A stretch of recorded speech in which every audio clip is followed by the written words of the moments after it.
Halo semua, jumpa lagi di Nyambung, program podcast di YouTube dan Spotify, tempat kita bisa bicara isu-isu politik dan sosial di sekeliling kita. Bersama saya Dina Praptora Harja dan co-host saya Nadila Amani.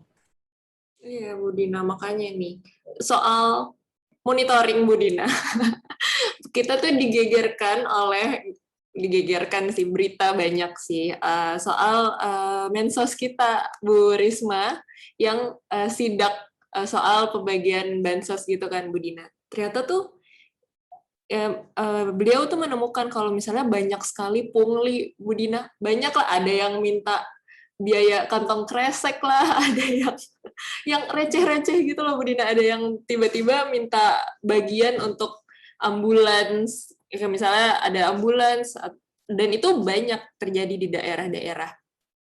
Itu tuh sebenarnya gimana sih Bu Dina, apakah itu juga dipengaruhi oleh budaya kita yang bayar tanda jasa gitu kah Bu Dina? Menurut Bu Dina gimana?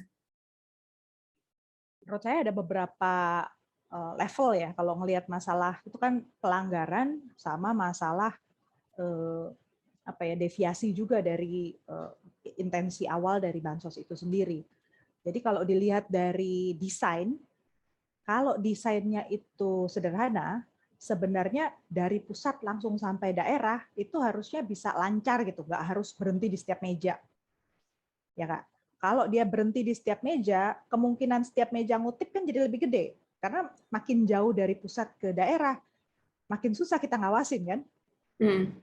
Makin rumit, apalagi ya maksudnya di asumsinya tadi idealismenya itu jangan kemudian kita kirim ke mana dari kantongnya pemerintah pusat, dititipin dulu ke Pemda ini, nanti baru Pemdanya menyalurkan lagi itu dengan bayangan idealisme bahwa yang dititipin itu beneran akurat ya, ngasih bantuan amanah gitu ya.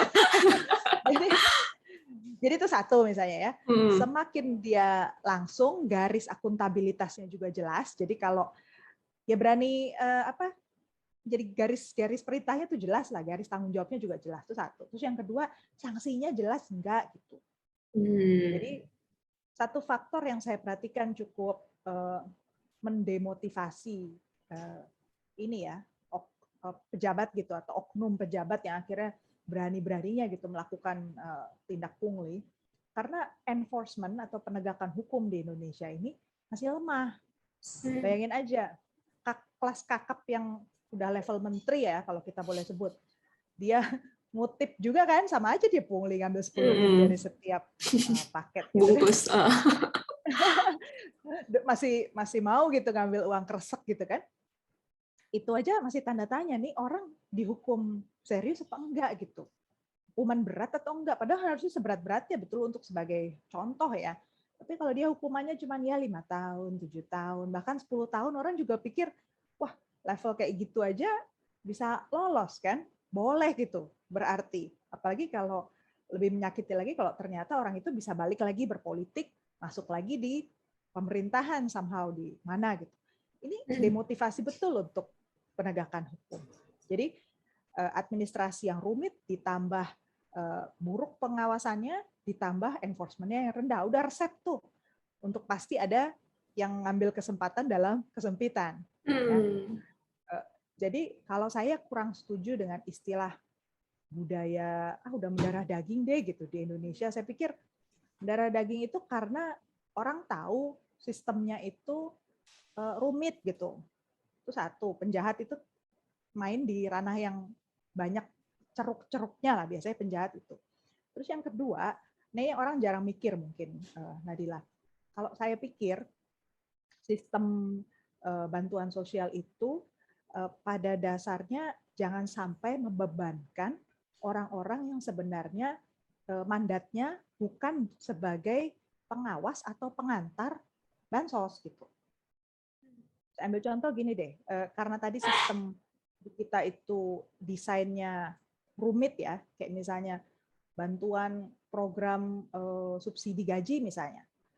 Saya sebut aja ya, satu program subsidi gaji oleh pemerintah itu mengharuskan ada identifikasi bahwa orang itu penghasilannya di bawah 3,5 juta untuk dapat uang 1 juta. Tapi prasyarat tambahannya adalah orang itu harus bekerja di daerah yang level PPKM-nya 4. Pertanyaan saya, emangnya punya kementerian kita itu data orang itu kerja di daerah mana? Ya enggak. Nah terus kalaupun orang itu gajinya di bawah 3,5 juta dan itu kelihatan datanya misalnya di BPJS Ketenagakerjaan.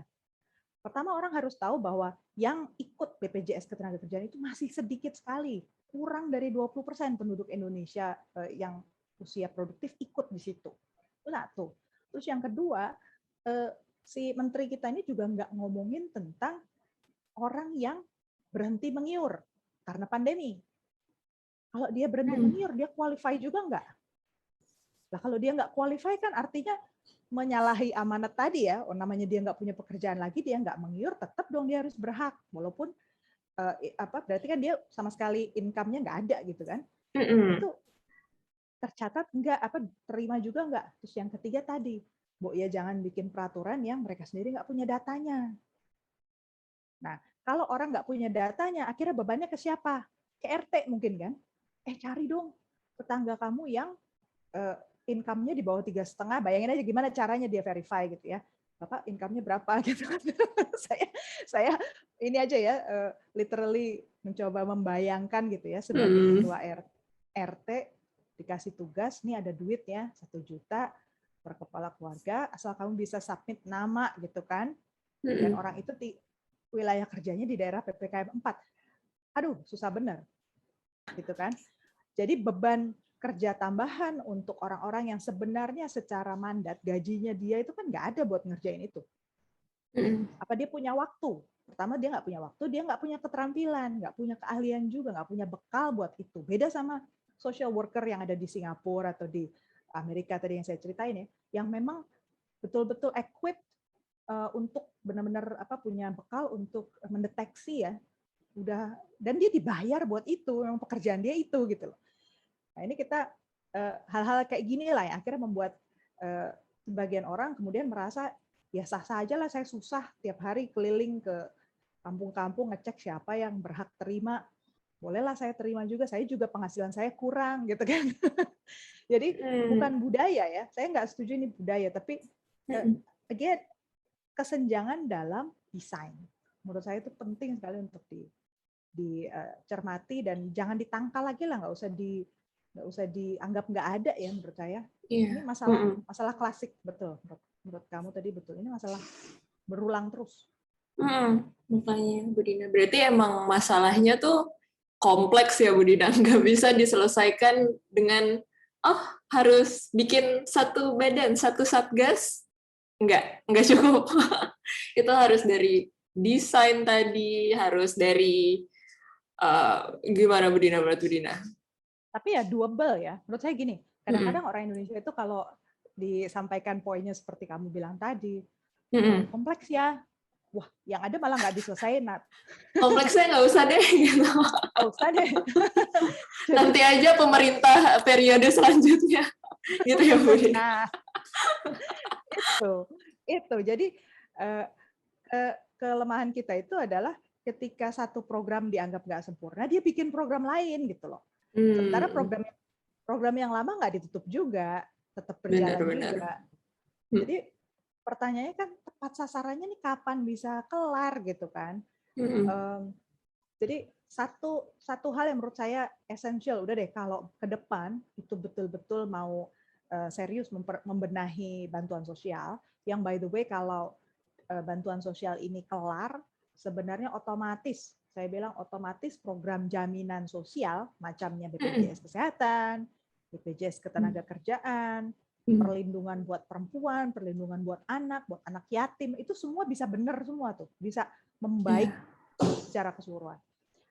Syaratnya satu, untuk bisa memperbaiki bansos itu, yang paling penting dirapikan itu data kependudukan. Jadi harus dipastikan bahwa data kependudukan itu lengkap, tetapi juga cukup sederhana supaya orang lain yang status ekonominya relatif sulit, punya kebutuhan khusus karena berbagai faktor ya, entah dia tinggal di daerah yang jauh, terpencil, sistem digital pemerintahan daerahnya juga belum berfungsi, kemudian mereka juga pendidikannya rendah sehingga sulit gitu ya memahami kenapa sih saya mesti repot-repot ngurus kartu kependudukan, itu semua bisa terangkat gitu. Jadi syaratnya satu, jangan bikin sistem ID, single ID ya, identitas terpusat di Indonesia itu rumit. Itu deh direformasi, karena dulu itu ketika mau bikin sistem single ID tahun 2000, kalau nggak salah ya 2014, 2015 lah ya, itu udah rame tuh. Orang excited banget kita akan menuju pada satu sistem data tunggal gitu kan, di mana nomor NIK-nya tuh sederhana gitu. Tapi kan kok ya kebetulan akhirnya ujung-ujungnya sistem pendataan kependudukan itu malah jadi proyek politik ya. Dan ujung-ujungnya korup kan ya di IKTP kan. Satu. Terus yang kedua, nomor NIK kita panjang bener kan ya, Nat? Iya, Ibu. Nggak bisa dihafalin, Ibu. Nggak bisa dihafalin. Nggak bisa dihafalin. Jangankan dihafalin, Nat. Jangankan dihafalin. Semakin apa ya? Semakin kapasitas orang yang mendaftar mendata penduduk di daerah itu rendah, sering banget salah input. Salah input. Kayaknya sepele buat kita, tapi begitu kurang 1 digit atau nggak akurat 1 digit kan datanya nggak matching. Nah, udah gitu syarat tambahan lagi kalau saya ambil contoh lagi Amerika deh. Ketika kita mau daftar apapun lah, SIM, buka rekening bank, buka tadi mau klaim bansos gitu ya, itu cukup masukin Social Security Number yang sebenarnya kayak NIK itu. Dan itu cuma 8 digit ya, saya lupa saya berapa 8, pokoknya dikit lah digitnya, separuhnya digit kita lah untuk NIK. Dan itu intinya nggak perlu cukup itu dan nama. Jadi bahkan kalau di Amerika domisili nggak perlu, tapi tinggal nanti ada nama ibu kandung dan sebagainya, itu lebih basic lah.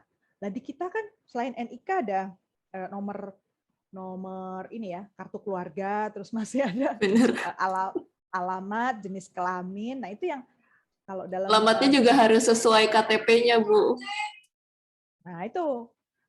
Dan di dalam kasus yang ditangani saya di studi-studi yang lain kan saya menemukan ya bahwa kenyataannya banyak penduduk Indonesia itu yang nggak akurat gitu, namanya, alamatnya, bahkan yang paling mengejutkan ternyata ketika orang mau klaim program pemerintah, jenis kelamin aja salah. Saya nggak ngerti juga gimana pencatatannya waktu di kelurahan tuh gimana gitu kan. Jadi sudahlah, nggak usah bikin sistem yang rumit, karena masyarakat kita itu masih banyak yang butuh dibantu gitu. Kalau sistem itu membaik, otomatis semua orang terdaftar. Kalau semua orang terdaftar, bikin program yang targeting kan juga lebih enak gitu. Itu aja sih, Nat, menurut saya menurut saya nggak susah-susah amat juga, tinggal punya kemauan politik atau enggak untuk menjembatani setiap sektor yang pengennya macam-macam gitu, dan setiap kementerian, setiap instansi itu pada dasarnya memang pengen punya program bansos. Itu kenyataan lah, dari waktu ke waktu program bansos itu seksi secara politik gitu ya. Jadi makanya semua orang pengen punya program bansos. Nah, pertanyaannya adalah seberapa efektif, tepat sasaran atau enggak, diselewengkan atau enggak gitu. Nah, itu yang harus kita jadikan perhatian bersama. Jangan sampai yang uang yang harusnya buat siapa jatuhnya ke siapa, ya nggak, Nat? Benar, Ibu, setuju. Pokoknya berarti intinya adalah harus disinergikan semua ya, Bu Dina. Harus disinergize dan harus dinyambungin. Selalu. No pun intended. Nah, gitu deh. Jadi buat para pendengar nyambung, kalau masih ada hal yang mungkin perlu kita gali lebih dalam ke depan, kasih tahu aja ya, kasih komen, kasih pertanyaan, nanti bisa jadi pembahasan kita untuk nyambung edisi berikutnya. Iya, setuju Bu Dina. Terima kasih banyak Bu Dina buat paparannya hari ini yang super menyenangkan dan super enlightening, dan juga pendengar nyambung yang udah bertahan sampai kita selesai ini ngomong ocehan kita berdua Bu Dina setiap minggunya yang sudah Terima setia. kasih. Terima Ya, terima kasih Bu kasih. Dina. Jadi terima kasih sekali lagi buat yang sudah share, komen. Mudah-mudahan kita makin semangat juga ya buat kalian. Siap Bu Dina. Oke. Dan nyambung, ada kabar Bu Dina, nyambung itu di YouTube selalu growing loh Bu Dina. Ini menurut aku akhir tahun kita 100.000 followers loh. 100.000 subscriber. Oh, manifesting. Pakai ini telepati gitu. Iya. Share the energy, spread the energy. Iya, spread the energy. Oke, Bu. Thank you, Nat. Thank you, Bu. Sampai ketemu lagi, Bu Dina, minggu depan.